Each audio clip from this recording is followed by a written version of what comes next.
grateful to have Josh Winkler here today to share his passion and energy for health and wellness, carnivore, and more. Joshua, thank you so much for being here. Really appreciate it. Yeah, no, thanks for having me. This is great. Well, tell us a little bit about your story and what led you to sort of the health and wellness field and your journey to get there.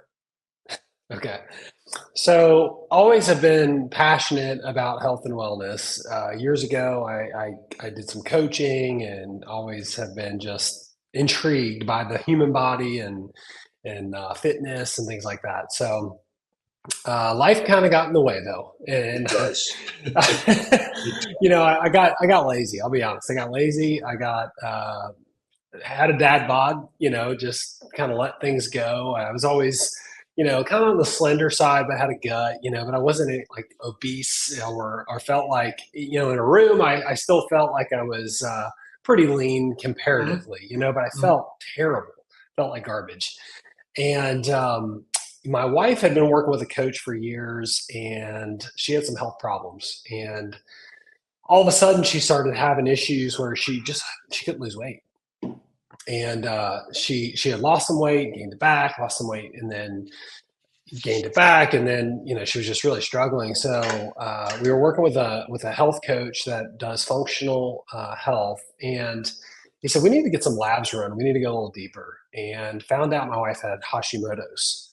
And, when you're in a situation like that, where you're like, you feel like the normal couple, you can kind of just do what you want, eat what you want, Right. you're not super sickly or anything like that. You just feel like, we're good, But when then something like that smacks you in the face, it's like, oh, what do you mean Hashimoto's? What do you mean autoimmune disease?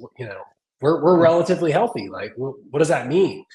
So that led me back down my research path of, okay, what is autoimmune? What is, Hashimoto's? What do we need to do to fix my wife? And, we talked to our family doctor and basically the answer was, well, you have Hashimoto's. And once your thyroid quits working, we'll put you on medicine. And we're like, that's it? Like, that's the answer. And my wife's coach said, no.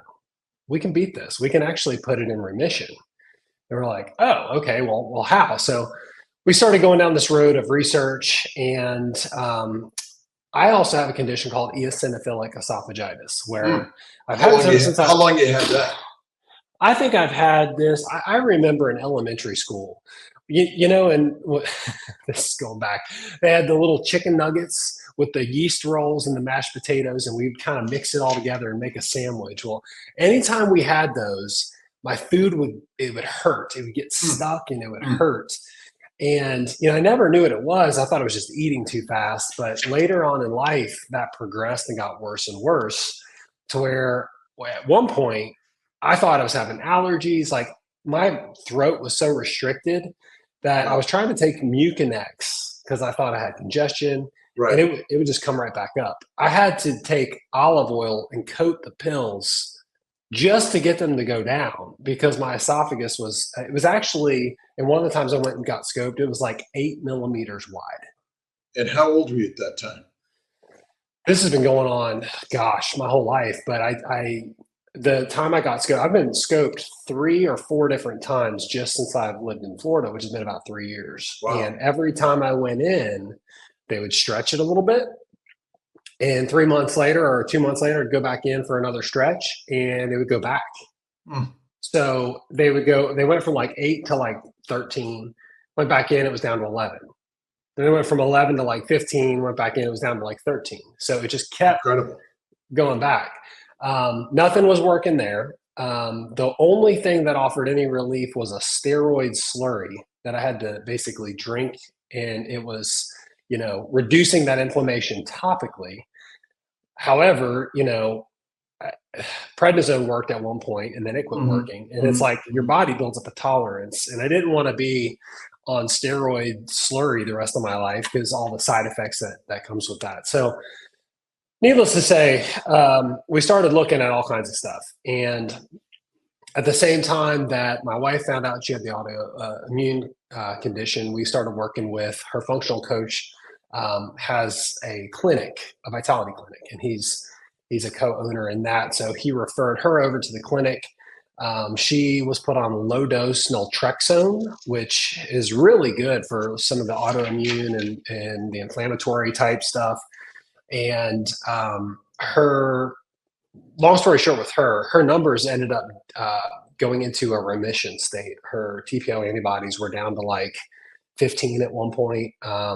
And little spoiler alert, she's been doing carnivore for a little bit and got TPO antibodies ran again, and they're down to like 9 now. And I think Wow. 8 is like where it even registers. So anything below 8, you don't even register. So where did the carnivore come in? You just threw that out there, and yeah, so that's the sneak preview for her. But for me, I was still, trying to figure out how to feel better, but also I started hearing all this stuff about longevity and peptides, and I was listening to different influencers, and I was looking up different doctors. So seeing Dr. Ken Berry and Jay Campbell does peptide stuff, and as I started hearing more and more about peptides and longevity and reducing inflammation and senescent cells and carnivore, it wasn't really like one particular thing, but then one day I was just like, I keep hearing about this carnivore thing, and it's supposed to really help with inflammation. I want to give this a try. I want to see like what that'll do for my eosinophilic esophagitis and what it'll do, weight wise and just how I'm feeling. So, and the reason I always throw that out there is because, I was about a year and a half. I had been working with the Vitality Clinic. And so I was on testosterone replacement therapy. I had taken peptides, which the peptides helped tremendously with how I was feeling. I had a shoulder pain that was there for like 6 months. Taking BPC 157 as a peptide that helps with soft tissue repair. Within 6 months or so, like that pain was gone. In about 8 weeks. 6 weeks. In about 8 weeks, it was completely healed up. Amazing. So I was feeling pretty good. Like I was already feeling good when I started carnivore, but I wasn't feeling like great. I was feeling good for my age. If I went out and tried to jog or something, I'd go about 50 yards, and then like the next day I'd have a hip hurting and my knee hurting and those kinds of things where I was like, well, I just can't jog. I'm older. I need to be smarter, and not do those things. So as I started carnivore, I real quick started seeing rapid fat loss. Like, I've sent you my transformation photos. I've been posting them, and I'm sure you'll share them on screen. But I started off in like May. I was around 204, and then when I started carnivore, I was at around 199. And how tall are you? 6'1". 6'1". Yeah, and within it was 10 weeks, 8 weeks. I got down to 178. Wow. So on carnivore alone, from 199 to 178. And no change in your exercise routine? No, I change up my weightlifting routine all the time, but not a ton. I did add some cardio, but when I add cardio, like people think I go crazy with cardio. Like my cardio is like jogging like 1 or 2 days a week and then walking. Like, that's it. Like, it's not like I'm doing hours on the treadmill or anything like that. I'm actually not a huge proponent of that long cardio. I've seen a lot of people jack up their cortisol and, they're doing hours of cardio, and their body's like, hey, okay, you're going to do these hours of cardio, so we're going to hold on to as much fat as possible so we have an energy reserve. Right. And when I used to coach with, years ago, I had these marathon runners, and like if I could just get them to stop running and to pull way back, they would start responding. But a lot of times, it was just way too much cardio for their body. So I always try to do that more so in what's the minimal amount that I need to see the results. And my protocol with that is like jog 1 or 2 days a week, 1 day a week of VO2 max, where you're getting that sprinting and really digging deep for the oxygen. And then the rest is just getting steps in, and walking. So I've kind of kept that through. Obviously, the jogging a couple days a week, that might have changed. But that's pretty much it as far as And, things that I changed. and tell us a little bit about what you were eating and then what you switched over to on carnivore. Sure. So pretty much ate whatever I want. I always, tried to get in protein. Like those were the things that I tried to stick to. I'd always eat eggs. Those were like a staple in my diet.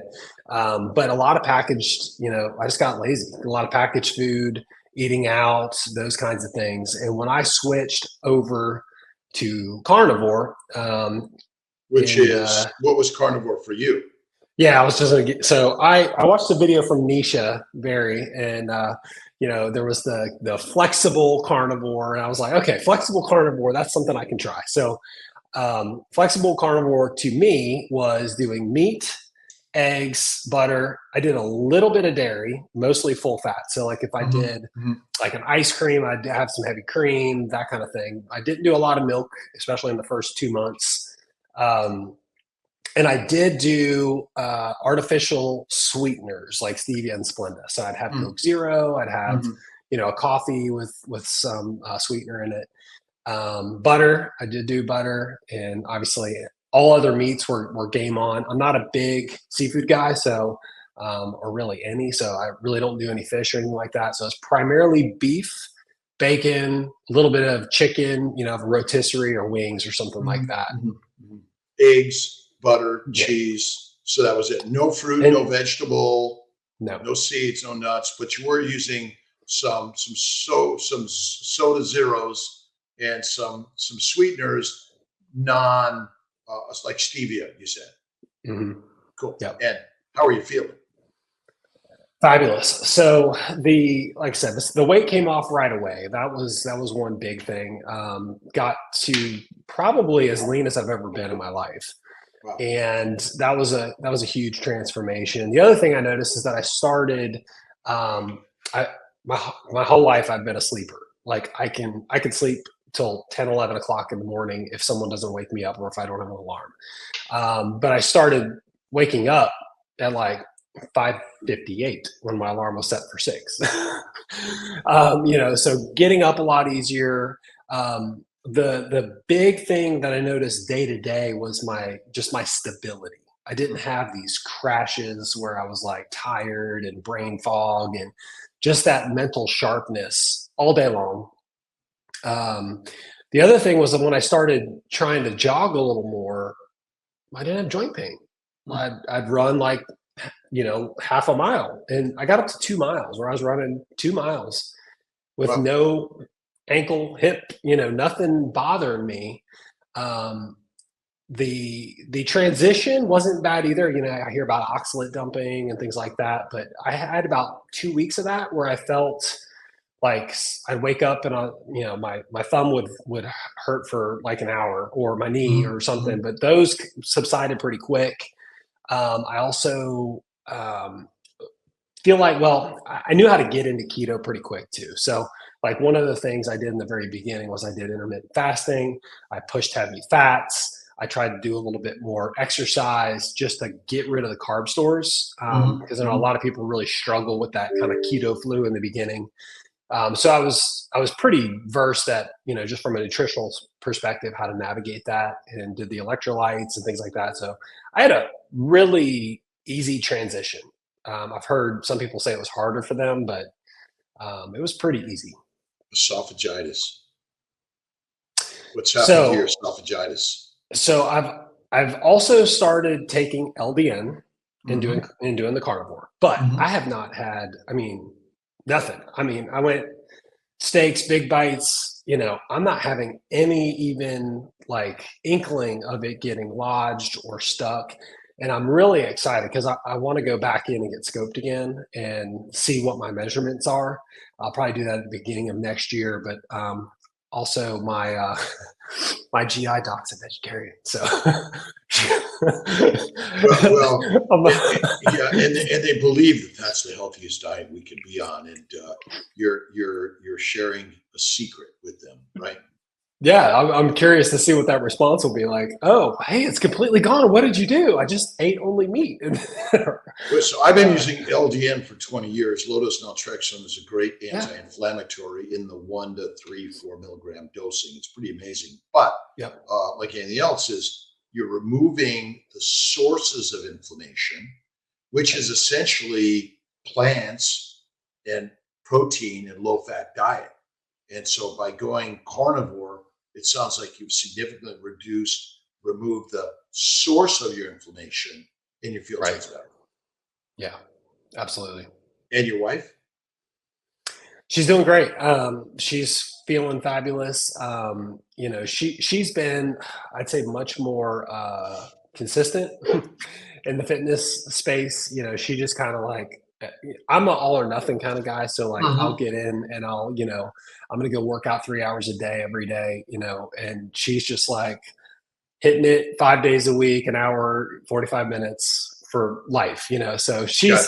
she's had a lot less issues with getting in the gym and things like that. But she was struggling with energy levels prior to jumping on carnivore with me. So I started it with my daughters. They and I didn't force them to do it. They're teenagers, and they were like, "Hey, we think we want to try this too." So they started it, and then after about 2 weeks, my wife's like, "I think I'm going to try this too," because my teenage daughters were not fighting. Mm-hmm. Mm-hmm. Even when they were on their periods, they were getting along. Wow. They Wow. were stable. They weren't having these emotional bouts as much as they were. So she was like, "Wait a minute, this is nuts! Like they're getting along great. Like this is changing their whole mood, their whole outlook on life. So let me try this too." So that's kind of what got her started on wanting to try it because of my daughters. Now, you've been working as a trainer or coach for a number of years. How has this changed your direction of coaching and teaching? So, well, when I was coaching, so I was coaching before, and I took time off. I haven't stayed coaching, Mm-hmm. but I've always kind of kept up on the fitness space and helped friends and family and things like that. Um, I would say, how has this impacted me as a coach? So my perspective on coaching is you need to do whatever is easiest to stay compliant. Some people they're probably not gonna want to do carnivore. Um, I would recommend it. If not anything, give it a 30 or 60-day try Mm-hmm. Mm-hmm. because I think it's one of those things that once you try it and you see how you feel, I think you'll see the benefits of pulling out that inflammation.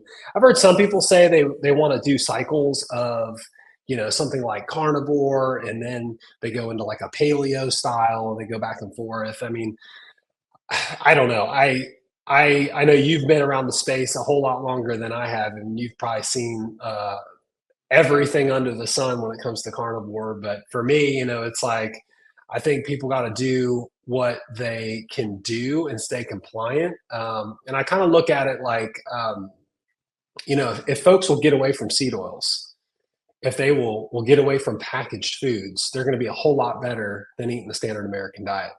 If they pull away some of the other foods that their body isn't doing well with, and that may be spinach having high oxalates or whatever, then they're going to feel even better. And it's kind of that pyramid of how good do you want to feel versus how much do you want to indulge. I see some people that are super hardcore compliant, where Mm-hmm. it's like Lion's diet, nothing else, no cheat meals, and will everybody do that? I doubt it. So from a coaching perspective, I'm like I got to lead by example and show the way. But then it's going to be up to the clients on how hardcore they're willing to be, and it's like that trade off of how good you feel versus what you're willing to be consistent at.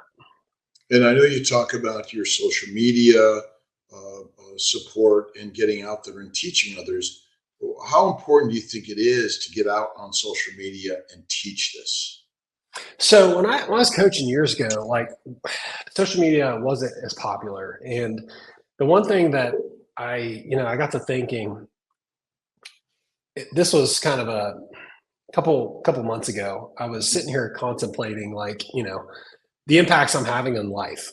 And as I think about my daily routine, people always say, like, what's something you're passionate about? What's your hobby? If you can find your hobby, then you can never work another day in your life. And I'm like, I really don't have a lot of hobbies. Not but yet.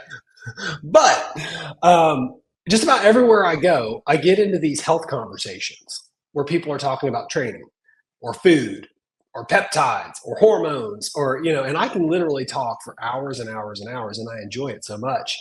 But, doing that one-on-one conversation, helping one person at a time, you're not going to make much of an impact in people's lives.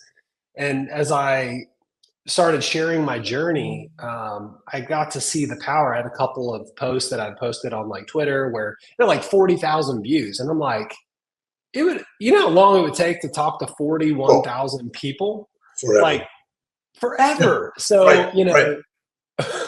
I'm like, so I think it's very important that we share our experiences on social media, because it's going to change people's lives. Yeah, I mean, this is the amazing thing we're all doing. Social media, and I think COVID and suddenly being locked up and needing some way of communicating, this really changed our lives for the positive. Gives access to information to everyone without having to get into a medical school, university, or into a training program Yeah, where they're going to determine, well, whether or not you're acceptable into the program. Last I looked, sure. all human beings are acceptable into the human program, and knowledge should be free, accessible, and Yeah, obviously, I think the cream is going to come to the top, and the yik yak and the chaff is going to go down below, because carnivore is like the most kick-ass, amazing thing I've ever learned. I'm almost 70, almost 15 years carnivore, and it's arthritis, amazing. psoriasis, migraines, kidney stones, bowel bleeding, depression, anxiety, fear all the time, and worry is gone. And carnivore is the game changer. And in general, I can't talk about politics, any of that stuff. I can't fix the world, but I Sure. can teach something that each and every one of us can use to heal ourselves. Yeah. And carnivore is the kick-ass, most amazing thing I've ever learned. Tell us a little bit about your goals in what you're doing now as a carnivore coach. So, well, gosh, my goal, I have a lot of goals. So, Let's like go. I Let's told you, go, I'm, Josh. I'm all or nothing. So Yeah, I I've love it. already, I've already started, like, I'm going down full fledged. I'm working on my functional health coach certification. I'm trying to help people that are having issues in the hormone space and things like that.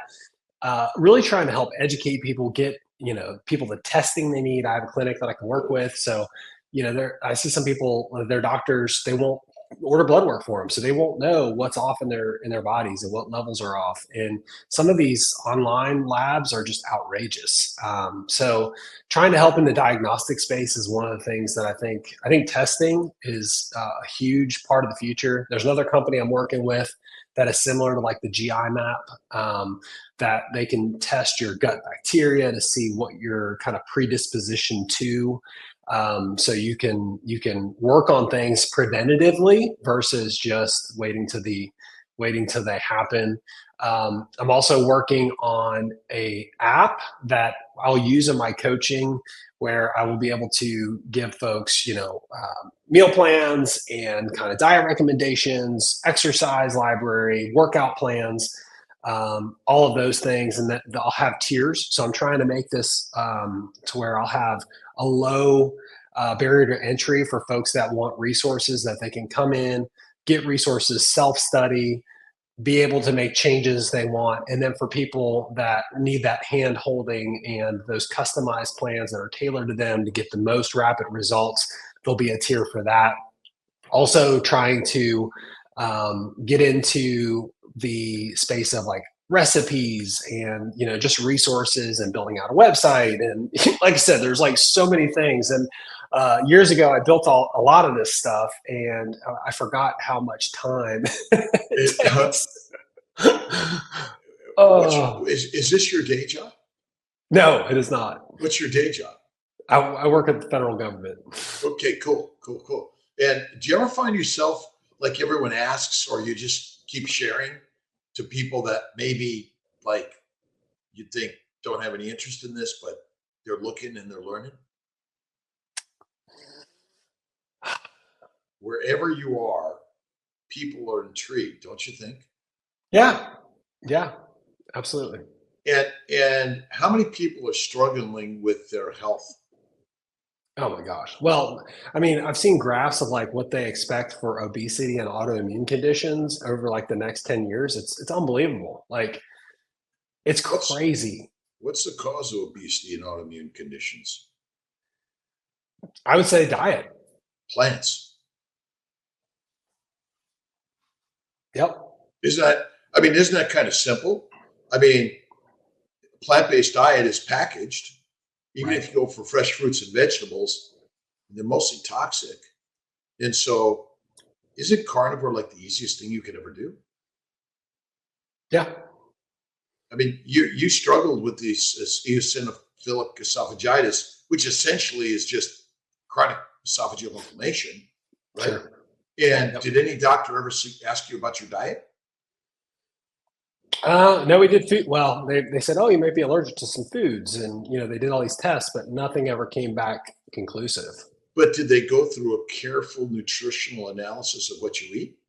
No, No, a not really. It was, test. yeah, a test or an elimination, like eliminate gluten for 30 days. And then, so I did a lot of these things like, oh, just take out gluten. Okay, 30 days later, still having it. Okay, take out eggs. 30 days later, still having it. Take out dairy. 30 days later, still have it.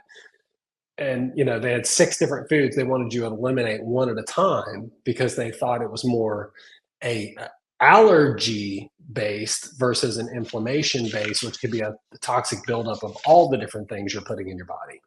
Well, isn't inflammation and allergy the same thing?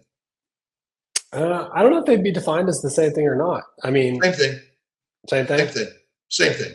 But the problem is that we think of them differently. And same so response. it's exactly the same response. It's Right. Sure. redness, swelling, pain, dysfunction, heat, and failure, right? So was that happening inside of your esophagus? Yeah. Right? But if it was on your skin, you'd call it an allergic reaction, but inside your body, we don't call it that, do we? Right. But it's all essentially an allergy, Right. and inflammation is allergic reaction, which is how many people are allergic to ribeye steak? Right. Ever heard of that? Nope. Nope. How about how many people are allergic to fat? Ever heard of that? Nope. I haven't either. And so it's interesting because medicine and healthcare is being